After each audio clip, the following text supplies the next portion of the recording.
Did you know that just 72 hours ago, Walmart quietly introduced emergency purchase limits on 13 essential everyday items across more than 4,200 stores nationwide? While the media is busy chasing celebrity scandals, I've obtained confidential internal documents that reveal a far more disturbing reality.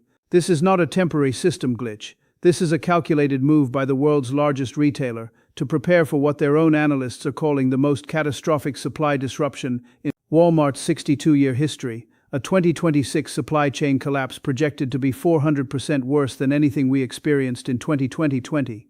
We're talking about Category A essentials, the items your family depends on to eat, stay clean, and remain healthy, disappearing for months, not weeks. But listen carefully. If you give me the next 15 minutes, I'm going to pull back the curtain on what's really happening behind the scenes at these mega stores. I'll show you the 13 items already being restricted, why insiders are calling February the collapse month, and the exact strategy I'm using to make sure my family isn't fighting over the last scraps of food when this hits. By the end of this video, you will never walk into a Walmart the same way again. I've been tracking supply chain disruptions for over 4 years, studying retail behavior, monitoring inventory trends, and watching shortages develop. But what I uncovered this past week kept me awake at night. I have a contact inside Walmart's regional distribution network. We'll call him Mike. He's worked in their logistics division for 11 years. Last Thursday, he sent me screenshots of internal communications with a subject line that should terrify every American. Let me read you the exact language from the memo dated January 6, 2026. Effective immediately, all retail locations must enforce purchase restrictions on Tier 1 essential merchandise due to extreme supply chain instability, anticipated through Q4 2026. Tier 1 is corporate code for one thing: empty shelves are coming. But here's where it gets truly chilling. The document references something they are internally calling the February collapse. This is the moment when dozens of major supplier contracts expire at the same time new aggressive import regulations take full effect. We're talking about contracts worth hundreds of billions of dollars that must be renegotiated during what logistics experts are calling the worst global supply crisis since the 1970s oil embargo. Mike explained that Walmart's AI-driven self-healing inventory system has been flashing critical warnings for over 300 products in just the past 3 weeks. Critical warnings mean less than 14 days of buffer stock left in the pipeline. Think about that. This is happening right after Christmas, when warehouses should be full. Instead, the system is screaming red alerts. And here's the part that shook me the most. The memo instructs managers to begin preparing customers for what they call prolonged product unavailability, starting as early as late February. Internal forecasts show certain categories could hit zero availability for 4 to 8 months. Not days, not weeks, months. And it gets worse. Mike revealed that Walmart has already started confidential discussions with federal emergency management officials about potential rationing frameworks. Rationing. When was the last time you heard that word outside of World War II documentaries? They are preparing for scenarios where the government may step in to control how much food American families can buy. I don't take leaked documents at face value, so I drove to 4 Walmart stores across 2 states, Tennessee and Arizona, to verify what was happening at street level. What I found confirmed everything. The limits are real. They are active right now, and they are expanding. I tested it myself. In Texas, I tried buying 4 packs of toilet paper. The register blocked the purchase after 2. In Arizona, I tried buying 6 loaves of bread. The system stopped me at 4. At every store, cashiers looked stressed, explaining the new hard stops. One manager pulled me aside and whispered, "You have no idea what's coming. Stock up now." That's when I knew this wasn't fear-mongering. This is real, and it's happening whether you're paying attention or not. Before we break down the specific items, you need to understand why 2026 is fundamentally different from 2020. Insiders are calling this a perfect storm. 3 catastrophic forces are colliding at once. Factor 1. New trade regulations go into effect on February 15th, cutting off an estimated 35–40% of imported goods. Tariffs as high as 35% on electronics, textiles, and manufacturing components are now signed into law. These are not threats. They are policies going live in 30 days. Factor 2.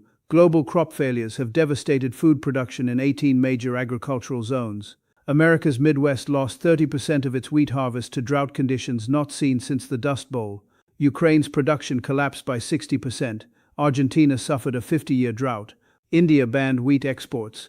When the world's breadbaskets fail at the same time, food becomes a geopolitical weapon. Factor 3. Global shipping costs have surged 600% since 2020. Containers that cost $2,000 to ship now cost $12,000. The just-in-time delivery system that American retail relied on for 40 years is officially dead. Companies literally cannot afford to move goods anymore, even when those goods exist. When these three forces collide next month, we're not facing a few weeks of inconvenience. We're facing disruptions lasting 8 to 12 months. Now let's talk about the 13 items. Item 1. Bread and bakery products. Bread, one of the most basic foods in America, is becoming scarce. Global wheat reserves are at their lowest level in 14 years. Kansas, Nebraska, and Oklahoma lost 30% of their harvest. Ukraine's production collapsed.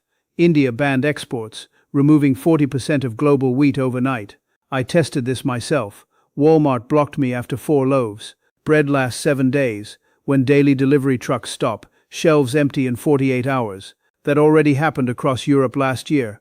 I'm not stockpiling fresh bread. I'm buying long-term alternatives, hardtack crackers, bulk flour in food-grade buckets, yeast stored in the freezer, and learning to bake. When bakery shelves stay empty for 3 months in 2026, this skill will matter. Item 2. Eggs. The egg crisis of 2023 was just a preview. Avian flu is now year-round and spreading to mammals. Millions of hens were culled last month. Over 2,800 egg farms shut down in 18 months. Feed costs tripled. Diesel doubled. Farmers are going bankrupt. Walmart is already limiting eggs in 31 states. I'm not hoarding fresh eggs. I'm stockpiling freeze-dried eggs and liquid egg cartons. When eggs hit $18 a dozen, I'll be eating a 50-cent breakfast. Item 3. Milk and dairy. Over 3,200 dairy farms have shut down. Processing plants are running at 60% capacity. Walmart has limits in 23 states, 2 gallons per visit. When farms close, herds are sold for meat. It takes 2 years to rebuild. Milk lost today won't return until 2027 or 2028. I'm buying powdered milk, canned evaporated milk, and UHT milk. Taste won't matter when shelves are empty. Item 4. Baby formula. The formula system is still a monopoly. Specialized formulas are already showing zero stock alerts. Walmart is preparing allocation protocols, rationing. If you have a baby, stockpiling is insurance. Maintain a rolling 3-month buffer. Use oldest first. Ready-to-feed bottles are essential during water outages. Item 5. Cooking oil. Sunflower oil collapsed. Soybean crops failed. Palm oil exports restricted. Canola wiped out. Walmart now limits 4 bottles. Oil prices are already up 40%. I'm buying coconut, olive, avocado, lard, and shortening. When oil hits $25 per bottle, I'll still be cooking. Item 6. Coffee. Brazil lost millions of trees to frost. Vietnam lost 35% of harvest. Colombia is battling coffee rust. Walmart plans limits. Shipments will drop 50%. I bought 40 pounds of whole bean coffee, vacuum sealed and frozen. When coffee hits $30 a pound, I'll be ready. Item 7. Rice. India banned exports. Floods destroyed Thailand and Vietnam crops. Pakistan lost half its production. Walmart is limiting rice in 19 states. I'm buying 20-pound bags weekly and storing them properly. Rice lasts decades. Item 8. Canned goods. Aluminum production is collapsing. China restricted exports. Costs are up 80%. Manufacturers are cutting product lines. Walmart limits 12 cans per variety, soon 6. I'm building a 6-month reserve. Item 9. Paper products. 3 paper mills shut down. Environmental regulations added $50, $80 million per facility. Walmart limits toilet paper in 18 states. Shipments will drop 60% by March. Paper doesn't expire. Build a buffer now. Item 10. Prescription medications. 80% of drug ingredients come from overseas. Shipping is up 500%. Pharmacies are shifting to 30-day supplies. This is rationing. Talk to your doctor now about emergency prescriptions. Item 11. Cleaning supplies. P&G can't source raw chemicals. Lysol shipments are down 70%. Detergent is already limited. Switch to concentrates or DIY now. Item 12. Batteries. Duracell and Energizer issued supply warnings. Shipments are down 40%. I'm buying rechargeable systems with solar backup. Item 13. Pet food. Aluminum shortages are killing wet food. Limits in 27 states. I'm keeping a 3-month buffer. Your pets depend on you. Your action plan. Step 1. Shop strategically across multiple stores. Buy only what your family actually uses. Step 2. Build local connections. Farmers, bakers, neighbors. Step 3. Learn substitutions. Step 4. Master one DIY skill. Knowledge is the only prep that can't be stolen. I know this feels overwhelming, but by watching this to the end, you are now among the most informed people in America. Most people have no idea what's coming in the next 60 days. They will panic, they will be shocked, they will be desperate. But not you. You have the timeline, you have the items, you have the strategy. Now you just need to act.